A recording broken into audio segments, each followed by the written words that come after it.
마켓 무버입니다. 미국과 중국의 관세 갈등이 전면전으로 치닫고 있습니다. 그야말로 강대강 치킨 게임으로 치닫는 양상인데요. 트럼프 대통령은 8일까지 중국이 34%의 보복 관세를 철회하지 않는다면 중국에 추가적인 50% 관세를 부과할 것이라고 SNS에 올린 바 있었습니다.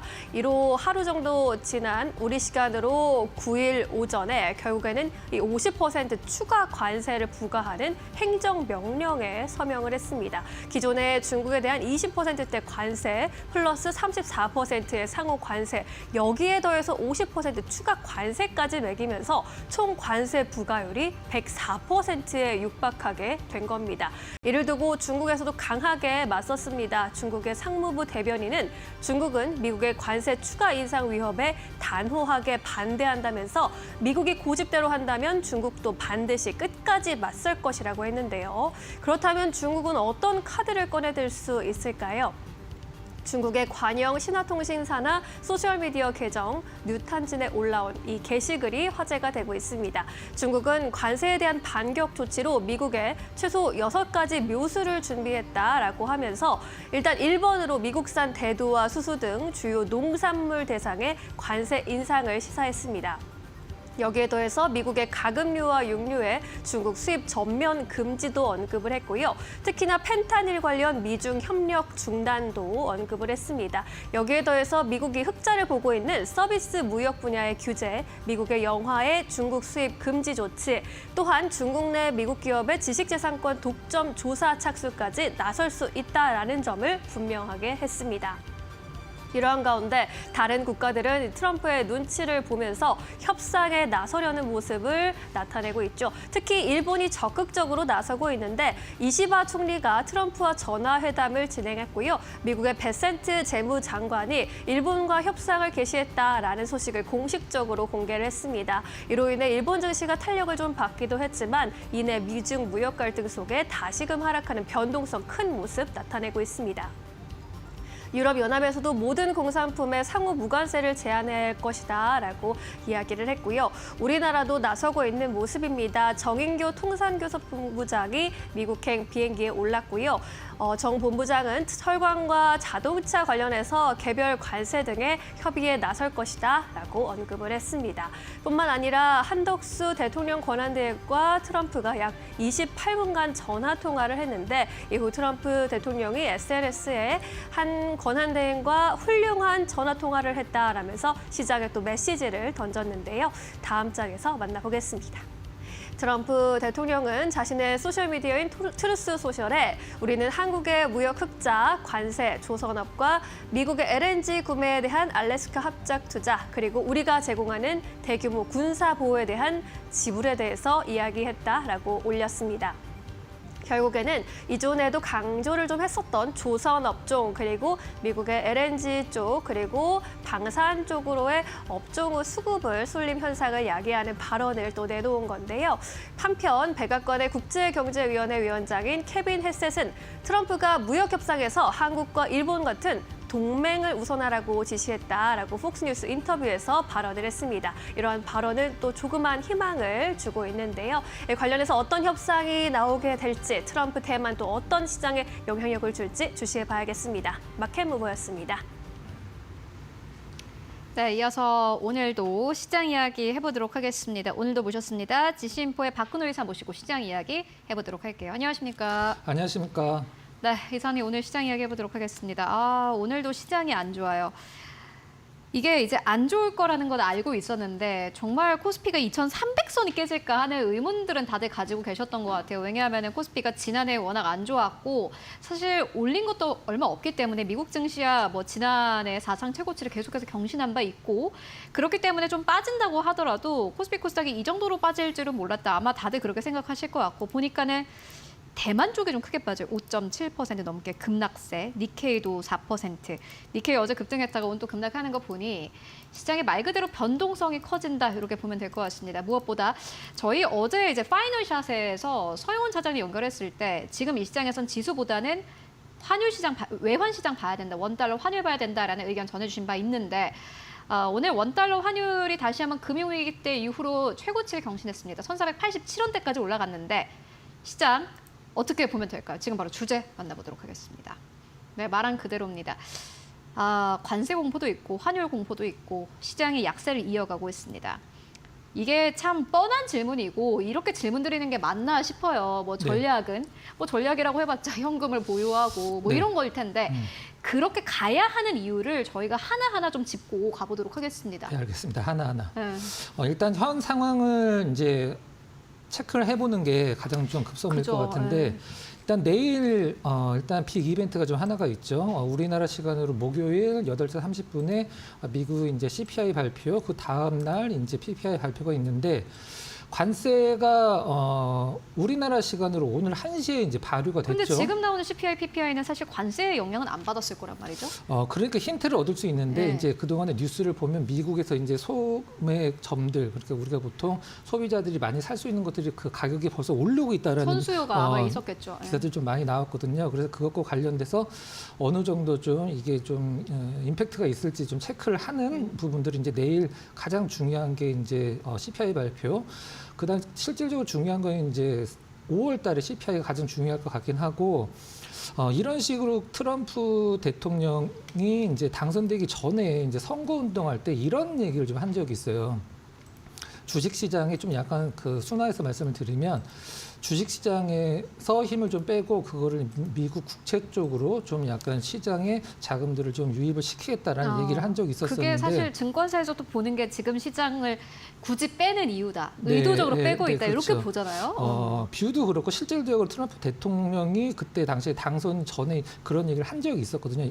인터뷰에서.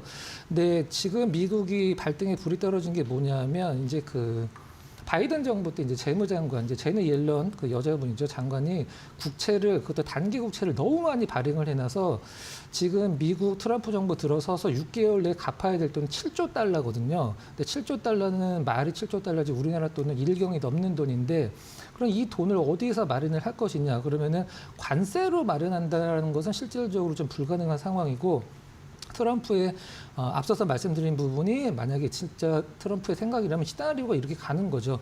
주식 시장을 좀 흔들어 놓고 흔들다기보다는 좀 내려가는 것을 어느 정도 좀 용인을 시켜놓고 그 돈이 국채 시장으로 온다라고 하면은 이제 국채의 금리가 좀 떨어지겠죠. 국채 쪽에 매수가 유입이 되면은 국채 가격 오르고 이제 국채 금리는 떨어지는 효과가 발생이 돼서 미국 정부 쪽의 어떤 그 부담이 많이 줄어들고 있는 상황이죠. 그리고 미국 국채가 금리가 안정이 되면 주식시장은 자연스럽게 오르거든요. 그러니까 주식시장은 어차피 미국 국채가 안정이 되면 자연스럽게 오르기 때문에 나중에 그냥 놔둬도 오를 것이다라고 이제 트럼프가 생각을 할 수가 있는. 근데 보니까 오늘 중국이 미국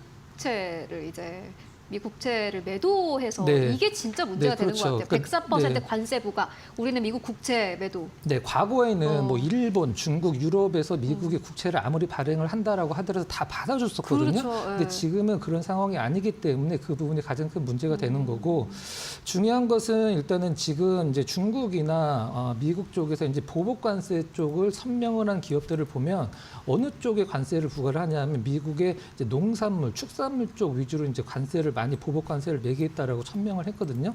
그러니까 무슨 의미냐면 우리가 보통 트럼프 대통령 그 선거할 때 이런 단어 많이 들어보셨을 거예요. 뭐 썬벨트다, 트럼프 벨트다 이런 식으로 이제 미국에서 트럼프가 굉장히 좀 강세를 나타내는 주들을 연결시켜 놓은 걸 이제 벨트라고 표현을 하는데 그 트럼프 벨트 쪽의 주요 산업이 농업이랑 축산업이 주요 산업이거든요. 그러니까 이제 외국에서 보복 관세 쪽으로 농업, 축산물 쪽으로 보복 관세를 많이 매기면서 그쪽의 의원들, 그러니까 뭐 상원 의원들이나 하원 의원들을 자극을 시켜서 트럼프를 좀 움직이게 하기 위한 어떤 그 전략이다라고 이제 생각을 하시면 될 것 같은데 그러면 지금 이제 최근에 발표된 뉴스로 70개국이 미국 이제 정부에 관세 협상을 요구를 했다라는 얘기가 많이 나오고 있어요. 근데 협상이라는 것은 뭔가를 이제 주고받는 건데 미국 쪽에서는 일단 관세를 때려놓고 그 나라에서 뭔가를 제시를 해야지만 관세를 좀 약간 깎아줄 거 아니에요. 근데 그죠. 미국 정부 입장에서는 제가 봤을 땐 가능성 높은 것은 미국 채권을 어느 정도를 사는 것을 좀 약간 요구를 한 다음에 지금 100년짜리도 얘기 나오더라고요. 그걸 한 와, 다음, 네, 그걸 네. 한 다음에 이제 미국이 원하는 만큼 이제 미국 국채를 사주면 관세를 좀 유예시켜주는 반대로 얘기를 해서 이제 베트남 같은 경우에 지금 뭐 40몇 퍼센트, 54%인가요?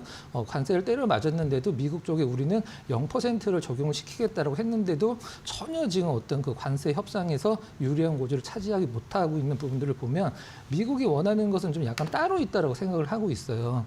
그래서 지금 자료화면 같이 보면서 좀 말씀을 드려보면 일단 미국 국채 의 금리와 그다음에 미국이 이제 대표 지수인 S&P의 흐름인데요. 근데 중요한 거 지금 미국채도 급등하고 있잖아요. 그렇죠. 이제 미국 국채가 급등하는 것을 이제 막으려고 하고 있는 거죠. 실질적으로 최근에 이제 잠깐 올라왔습니다. 근데 미국 S&P가 많이 떨어져 있는 상황인데 과거의 평균적으로 흐름을 보면 실질적으로 이제 23년도서부터 이제 M7이 너무 올라와서 미국의 이제 S&P가 많이 올라오긴 했습니다만은 미국 국채의 금리와 미국 주식시장과 관계는 거의 역의 관계거든요. 그러니까 금리가 안정이 되면 알아서 시장이 올라갑니다. 그러니까 지금 트럼프가 노리는 게 바로 이러한 부분이거든요. 근데 여기다가 S&P를 빼고 코스피를 집어넣으면 더 극명하게 그 차이가 나오는데 일단 앞서서 이제 말씀드렸던 대로 시나리오대로 간다라고 하면 트럼프 입장에서 미 국채 시장만 안정시켜 놓으면은 금리를 안정시켜 놓으면 그냥 주식 시장은 알아서 올라갈 거니까 너무 걱정하지 말라. 약간 요런 얼마 전에 이제 골프를 쳤던 것도 자기는 별로 신경을 안 쓴다라는 것을 좀 약간 의연한 모습을 보이려고 하는 듯한 그런 모습인데 그러면은 지금 뭐 제가 항상 말씀드리지만 주식 시장에서 전략에 대해서 궁금한 점을 질문을 하면 저는 사실 그렇거든요. 모두 똑같은 조건이면 사실 전략이라는 게 있을 수는 있습니다. 네. 근데 뭐 지금 현금이 많으신 분도 계시고 현금이 전혀 없으신 분도 계신데 실질적으로 트럼프 일기 때 중국과 같이 그 트럼프 일기 때는 중국만 갖고 이제 무역 전쟁으로 우리나라 지수가 상당히 좀 많이 내려왔는데 그때 흐름 잠깐 한번 체크를 해보도록 하겠습니다. 네. 2016년도, 2017년도, 2016년도, 2017년도 초에 이제 트럼프 일기 때가 이제 출범을 했죠. 그 다음에 1년 정도 좀 약간 러프하게 오르고 가장 힘들었을 때가 이제 중국과 그 관세 전쟁을 무역 전쟁을 하면서 거의 1년 반 동안 떨어지고 러프하게 시장 반등 주려고 할 때 코로나 맞고 전체 주식시장이 거의 마이너스 50% 종목별로 떨어졌기 때문에 이렇게 보니까 진짜 막 어마어마한 역사를 지나온 게 느껴집니다. 네, 근데 그때랑 지금이랑 다른 건 뭐냐면 그때는 이제 중국과의 무역 전쟁이고 지금은 전 세계를 상대로 한 무역 전쟁이기 때문에 그 어떤 파급 효과는 사실 그 누구도 어떤 식으로 파급 효과가 나올 거라고 가늠하기 좀 약간 힘든 상황이거든요. 그러니까 아까도 말씀드렸듯이 어느 정도 선에서 이제 막아야 되는데 트럼프는 사실 대통령 특성상 하지 말라 그러면 좀 더하는 성격이 있거든요. 이제 그동안의 어떤 트럼프의 정책들을 봤을 때 밀어붙이는 것은 누가 뭐라고 하더라도 일단은 계속적으로 밀어붙이는데 이 관세와 관련된 건 실질적으로 그 미국도 의회에서 그 정하는데 과거에 대통령한테 어느 정도 권한을 좀 이행을 시켜줬죠. 그렇기 때문에 지금 트럼프가 마음대로 관세 부과를 하는 건데 일단 내일 오후 8시 반에 미국 CPI 소비자 물가지수 나오는 거를 보고 그다음에 미국 시장이 열리는 거에 반응을 보고 우리나라 시장이 이제 어떤 방향성이 결정이 될 것 같은데 개인적으로는 뭐 시장의 어떤 CPI 지표를 좋게 보고 있는 쪽은 없기 때문에 오히려 충격이 크지 않을 수도 있습니다. 근데 국내 주식 시장과 관련돼서 어떤 제 전략을 좀 말씀을 드리면 현금 갖고 계신 거는 지금 섣불리 어떤 저점이 나왔다라는 어떤 판단을 하면 안 된다라고 생각을 하고 있고요.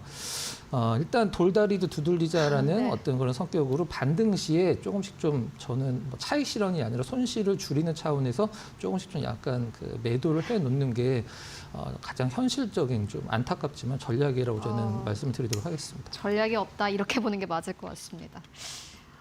시장이 너무 어려워서 사실 뭐 어떻게 말씀드려야 될지 모르겠는데 지금 미국 시장은 사실 트럼프 대통령도 모를 것 같습니다. 어떻게 움직일지 모르고 앞으로 어떻게 상황이 또 확전될지 아니면 잘 마무리가 될지 어떻게 보면 암흑 같은 그러한 상황 속에서 그냥 이제 시장 안에서 내 포트폴리오만 생각을 했을 때는 지금 매도하는 거 의미가 없고 지금 시장에서 만약 지수가 좀 반등을 한다면은 그때 기대를 갖고 희망을 갖고 강력한 반등을 원한다라기보다는 그때 조금씩 손실을 좀 실현해 나가면서 포트폴리오를 정리하는 게 맞겠다라는 전략으로 정리해 보도록 하겠습니다.